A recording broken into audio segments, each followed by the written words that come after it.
शाम को 4 बजे से लेकर 7 बजे के बीच में शंकर और पार्वती के भ्रमण का समय रहता है। मेरे देवाधिदेव महादेव और माता पार्वती के भ्रमण का समय, भगवान शंकर पार्वती घूमने को निकलते।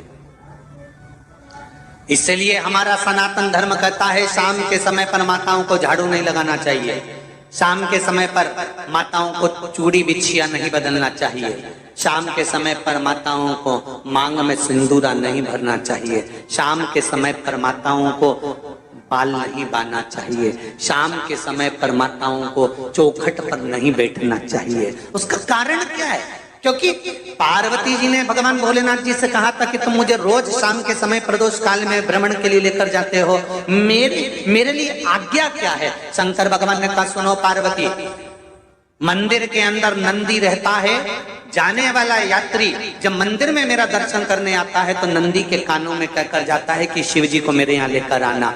मैं नंदी के अनुसार उनके घर जाता हूँ, मेरा काम है उनका कल्याण करना और तेरा काम है उनके घर की नारी को अखंड सौभाग्यवती का वर प्रदान करना, ये तेरा काम।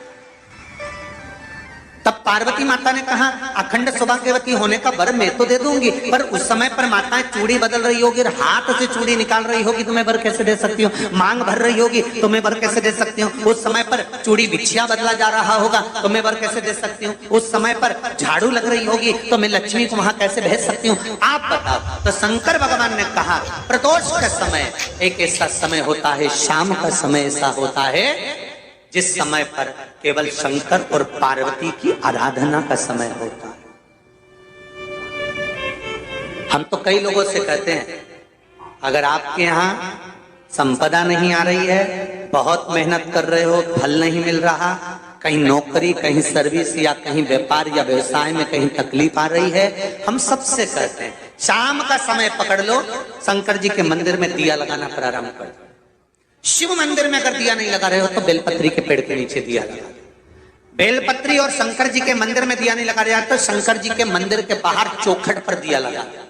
इतना भी नहीं कर सकते तो अपने घर के बाहर अपने द्वार पर दिया लगा दो, पर शंकर जी के नाम का श्री शिवाय नमस्तुभ्यम बोलकर शंकर भगवान को याद कर कर अपनी कामना कर कर बाबा का स्मरण कर कर पंचाक्षर मंत्र नमः शिवाय, षडाक्षर मंत्र ओम नमः शिवाय, द्वादशाक्षर मंत्र ओम नमो भगवते वासुदेवाय, जो मंत्र तुमको याद है उसका स्मरण कर कर लक्ष्मी हो चाहे नारायण हो चाहे राम हो चाहे कृष्ण हो स्मरण कर कर शाम के समय बाहर दिया लगा दो, दरवाजे के पास लगा दो। वो सुनेगा जरूर, आएगा तो उसका वेलकम जरूर होगा और वो कुछ देकर जरूर जाएगा। नियम तो बनाओ, उसकी चौखट पर जाकर कहना प्रारंभ।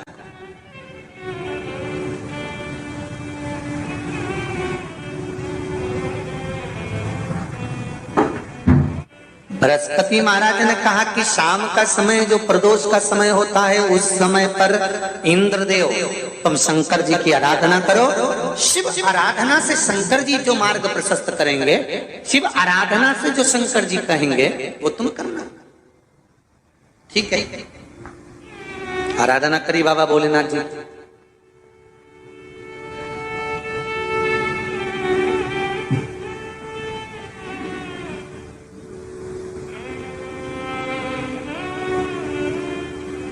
मालूम नहीं था इंद्रदेव को। बृहस्पति महाराज ने प्रदोष की महत्वता समझाई तो प्रदोष का समय जानकर शंकर जी पर 7 बेलपत्र प्रदोष के दिन इंद्र ने समर्पित कर दी बिना सोचे। कितनी बेलपत्र? 7। प्रदोष का व्रत करो चाहे ना करो, मंदिर में चढ़ी हुई बेलपत्र को उठा लो,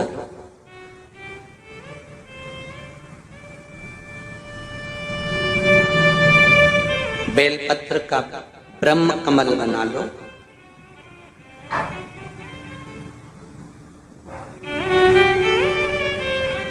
ब्रह्म कमल का मतलब होता है डंडी बीच में रहे, आसपास पत्तियां रहे। 7 पत्ती का ब्रह्म कमल बनाकर, जैसे ये पत्तियां हैं एक जैसी रखी हुई हैं तो इसको फैला लिया 7 पत्ती को, आपस में फैलाकर ब्रह्म कमल बना लें।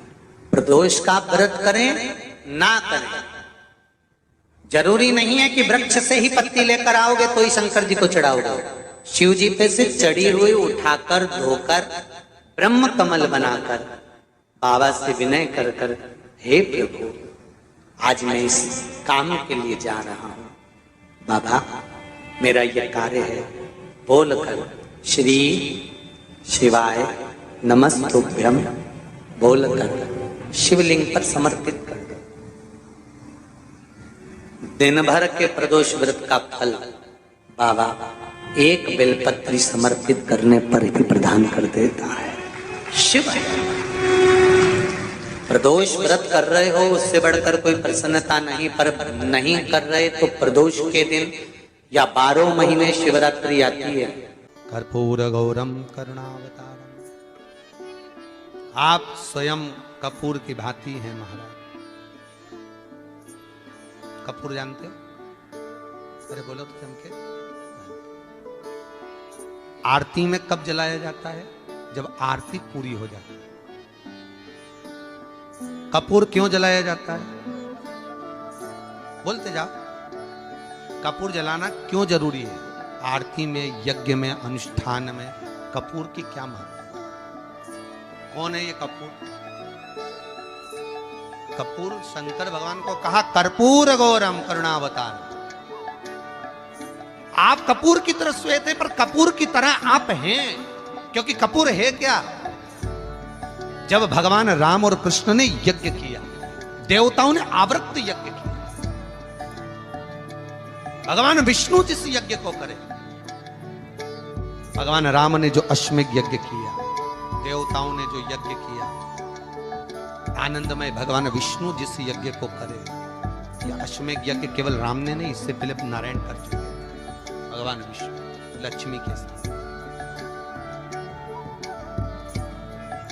अश्वमेध यज्ञ का अश्व राम जी के समय पर तो लवकुश ने पकड़ा था, पर विष्णु भगवान के समय पर वो यज्ञ का घोड़ा सब दूर घूमता रहा। वो अश्व जो आया वापिस, तो भगवान विष्णु से उस अश्व ने निवेदन करा कि अब मुझे करना क्या, मैं सब दूर से आ चुका, या मैं पृथ्वी पर ऐसे ही भ्रमण करता रहूंगा, जगत में ऐसे ही घूमता रहूंगा।